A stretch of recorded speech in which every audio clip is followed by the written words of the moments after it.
India pulse 9 ప్రేక్షకులకు నమస్కారం. నేను మీ పల్లా ఆనంద్.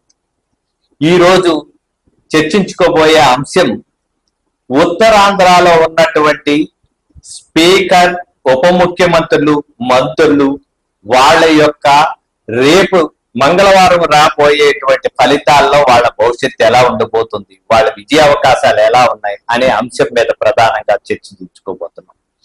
శ్రీకాకుళం జిల్లా తీసుకుంటే అసెంబ్లీ స్పీకర్ తమ్మినేని సీతారాం ఆముదాల వలస నియోజకవర్గం నుంచి ప్రాతినిధ్యం వహిస్తున్నారు. అయితే ఈ ఎన్నికలో ఆయనపై తెలుగుదేశం ఆయన మేనలుడైనటువంటి కోన రవికుమార్ పోటీ చేస్తున్నారు. అయితే కోన రవికుమార్కే ఎక్కువ విజయ అవకాశాలు ఉన్నాయి. అలాగే అంతకు ముందు ఉప ముఖ్యమంత్రిగా చేసినటువంటి కృష్ణదాస్ ఇవాళ నరసన్నపేట నియోజకవర్గంలో ఆయనకు కూడా విజయ అవకాశాలు తక్కువగా ఉన్నాయని చెప్పచ్చు. ఇకపోతే మంత్రి అయినటువంటి ధర్మాన ప్రసాదరావు రెవెన్యూ శాఖ మంత్రులుగా ఆయన కూడా విజయ అవకాశాలు చాలా తక్కువగా ఉన్నాయి. అంటే ఈ విజయానికి చేరువలో లేని వ్యక్తుల్లో ఒక ధర్మాన ప్రసాదరావు, ఒక తమ్మినేని సీతారాం, ఒక కృష్ణదాస్, ఇంకా సిదిరి అప్పలరాజు వీళ్ళందరూ ఉండడం చాలా ఆశ్చర్యానికి గురి చేస్తుంది. శ్రీకాకుళంలో వీళ్ళందరికీ కూడా విజయ అవకాశాలు తక్కువగానే ఉన్నాయి. ఇకపోతే మనకి ఈ విజయనగరం జిల్లా కనుక మనం తీసుకున్నట్లయితే ఉప ముఖ్యమంత్రులు ఒక సాలూరు నుంచి రాజన్న దొర ఉప ముఖ్యమంత్రి, అలాగే కురుపాం నుంచి గతంలో ఉప ముఖ్యమంత్రిగా చేసిన పుష్పశ్రీ వాణి, అలాగే డిప్యూటీ స్పీకర్ గా చేసినటువంటి విజయనగరం కొరగట్ల వీరభద్రరావు వీళ్ళందరూ కూడా విజయ అవకాశాలు తక్కువగా ఉన్నాయి. వీళ్ళకి ఏ రకంగా కూడా అవకాశం కనబడట్లేదు. అయితే మనం ఇక విజయనగరం జిల్లాను తీసుకుంటే 2 దశాబ్దాల పాటు శాసించినటువంటి బొత్స సత్యనారాయణ ఈ 2020-24 ఎన్నికల్లో చేదు అనుభవాన్ని చూడబోతున్నారు అనేది స్పష్టంగా ఈ యొక్క ఎగ్జిట్ ఫలితాలు యొక్క ఇండియా పల్స్ 9 సర్వేలు తేలింది.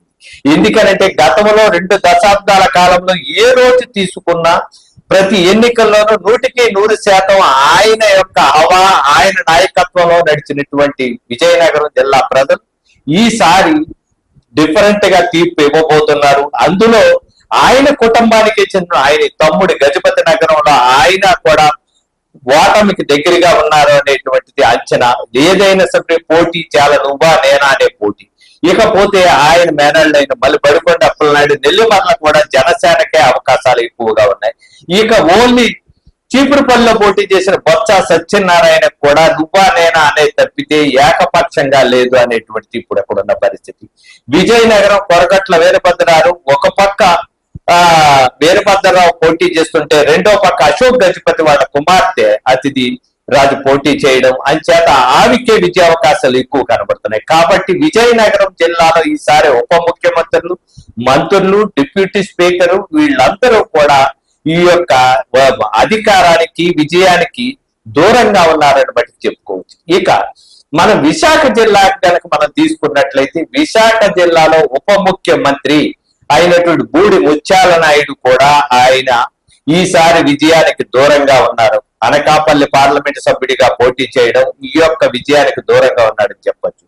ఇకపోతే గతంలో మంత్రిగా ఉన్నటువంటి అవంతి శ్రీనివాస్ కూడా విజయ అవకాశాలు తక్కువగా ఉన్నాయి.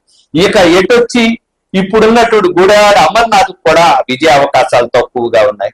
ఇక ఓన్లీ విప్పుగా చేసినటువంటి కరణం ధర్మశ్రీ కూడా విజయ అవకాశాలు తక్కువగా ఉన్నాయి.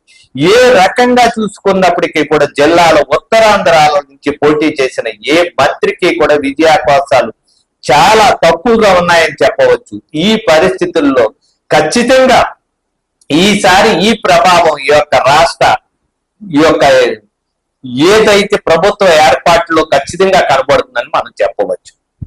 కాబట్టి ఇంకా మరిన్ని విశేషాలతో మీ ముందుకు వస్తుంది ఇండియా పల్స్ 9. అందరికీ నమస్కారం. మా ఛానల్ సబ్స్క్రైబ్ చేసుకోండి.